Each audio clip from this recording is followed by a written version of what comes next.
Get away from me. Oh, he's gonna do the one.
Let's have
anybody can remember the animal pal for today? The sparrow. At least one person was listening, huh? Well, we're going to talk a little bit about the sparrow tonight and the features that God gave that sparrow. And first of all, we're going to start off with the sparrow's feet. Now, a sparrow is a percher. That means he's got three toes and one long one. That way he can hang on to the branch, and while he falls asleep, he doesn't fall off of the branch. So God created him to be a percher with those features. Second, we're going to talk about his beak. You know, sparrows will eat anything. They're not picky at all. And God gave them a special beak to help them because their beaks are multi-tools. They can use them to crush seeds to get the seed out to eat. They use them like a hammer to pound like on a tree. Have you ever seen a woodpecker or heard a woodpecker and he's like that? Well, what he's doing is he's trying to get those bugs in that tree to move so he can eat them. Well, the sparrow can do the same thing. Now, I want y'all to look at your fingernails. Everybody's got fingernails. Did you know that a sparrow's beak is made out of the same things as your fingernails? Have you ever broke a fingernail? Yeah. Does it grow back? Yeah, well, so does a sparrow's beak. When it breaks or it wears down for all the hammering it's doing, then it grows back. Isn't that a great feature that God gave the sparrow? Well, that's good. Okay, now then, let's talk about their feathers. Okay? God designed birds' feathers in an amazing way. They're lightweight, but yet they're very, very strong. If you look at them underneath a microscope, you can see that they have barbs coming out of them, off of the main stem. And off of those barbs, there are an amazing set of hooks. Can you see them in the picture? There's a set of hooks on the left side, and there's ridges on the right side. And they lock into place. And God put oil glands in the midst of those feathers to keep the bird's feathers in good shape. He thought of everything, didn't he? This also makes them waterproof. So if it's raining or if a bird is out in the water taking a bath, their feathers won't get wet and weighed down by the water. God just designed them that way. And then their bones. They have hollow bones. Their bones are lightweight so that the birds can get off the ground to fly. Even though God made them lightweight and hollow, He also designed them to be very, very strong. Back years ago, there were two inventors named Orville and Wilbur Wright. And they studied the way that birds fly. Can anybody tell me why they might have studied about the birds? Somebody just answer me. So they could make a plane. Very good. The Wright brothers mimicked what God had already made. But they did design the first airplane. But of course, God the Creator thought of flight first. Birds in general, and sparrows in particular, are great inventions of God. Sparrows are very common birds, but God uses that to drive home a point to us. He tells us that He knows the number of feathers a sparrow has, and He cares about it. But we are much more valuable than that sparrow. God the Creator cares more about you than any other thing in the universe. Now, I think that we are ready for our drama. Or if y'all are ready.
Good morning.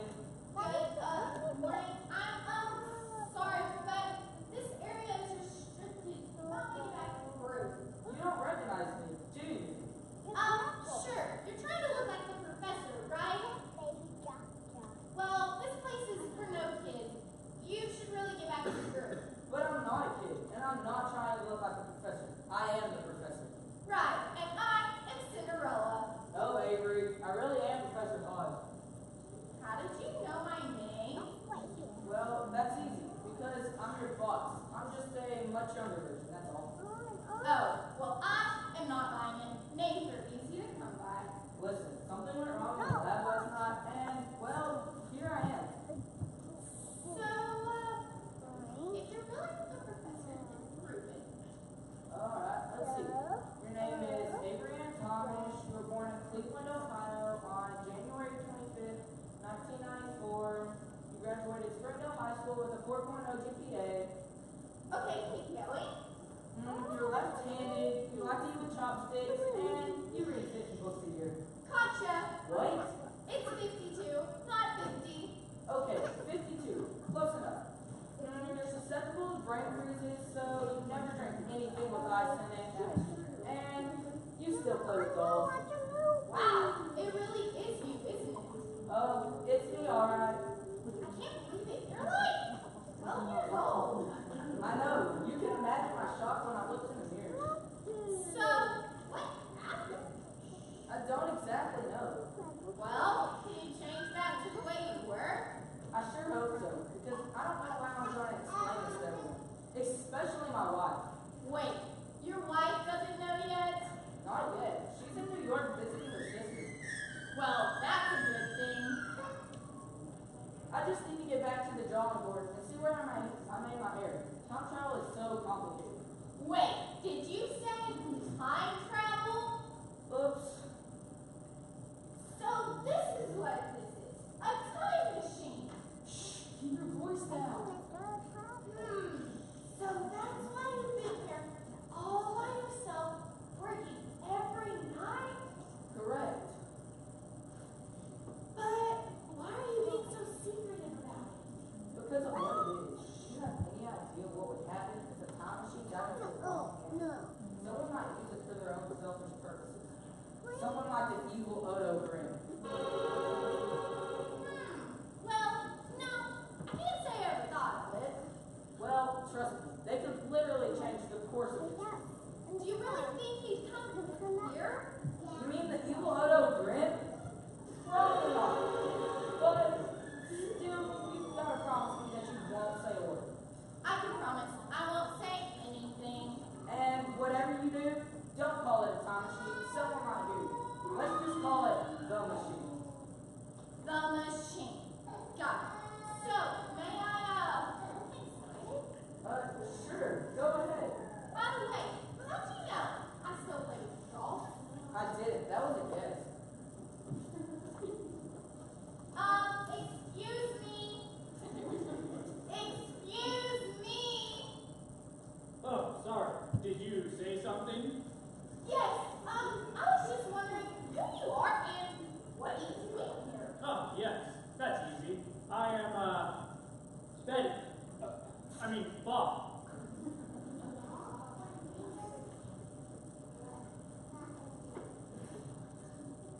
You see, my agency said you needed a new janitor. So, here I am. And you know what? I'm so glad you called, because this place needs a thorough going over. Just look at all that. It's filthy. And that's all there is to it. Should I, call human resources? No, I'm sure it's okay. They know what they're doing. Oh, I'm so sorry. I'm bothering y'all. You're here trying to work, and I'm not paying any attention. So you didn't hear anything? Oh, I heard something all right. Chopin's Bugle March. Dum, dum, da-dum, dum, da-dum, da-dum, da-dum.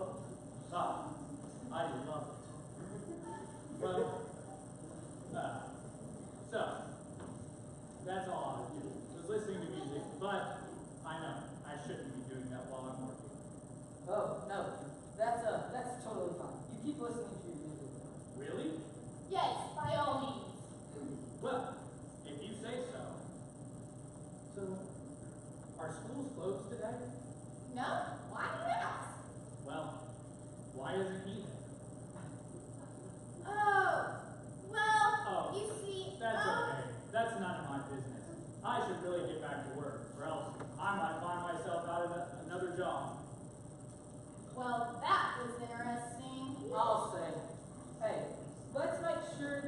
clog up the labs. We don't want any janitors in here, especially with the machine. We can just do our own thing. Or not. Okay, that sounds good. I would have known next time I see him. The thought of grade school at my age. Can you imagine that? Don't remind me that of school, that is. Why? I thought you liked your classes. I do. It's just my history paper. It's due next week, and, well, let's just say I've got a long ways to go on it. How long? Like the whole way. I haven't even started it. Probably because you've been spending all your time on the robot. I shouldn't have given you such a big project. No, that's not it. Besides, I'm almost finished with him. So, what's your topic? Well, you see, that's the problem. I don't have one. It's supposed to be over someone who is really important in history, but I just can't decide who it should be about. Well, that's easy. It is? Let me tell you a story.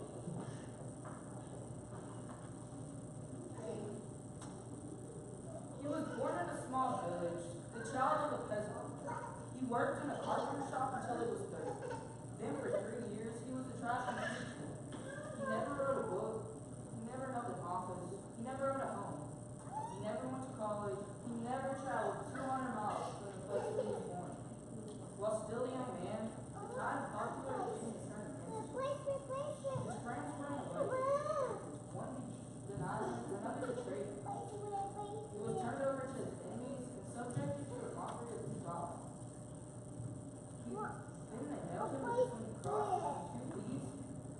While dying, his executioners gambled for his clothes, the only property he owned. After he was pronounced dead, he was taken down and laid in a borrowed tomb. 20 centuries have come and gone, and today he is still the center of the kingdom. All the armies that have ever marched, all the navies that have ever sailed, all the parliaments that have ever sat, and all the kings that have ever reigned, put together, have not affected life of man as powerfully as this one solitary life. Wow, that was powerful. You're talking about Jesus, right? Yeah, and you want to know why he's so extraordinary? Because he wasn't just man. He was also eternal God, the second person of the Trinity, the creator of everything, fully God and fully man. It don't get any more important than that. Wow, I guess I just didn't know that much about Jesus as I thought I did. Oh, man. Got a class? Yeah, and it starts in 15 minutes. That's okay. You get going. We can talk later. Okay, thanks, Professor. Man, this is weird. I sure hope you can fix that. See ya. Lord, thank you for the opportunity to share with Avery. This is just what I've been praying for. Please open her heart to understand the truth about who you are. Yeah.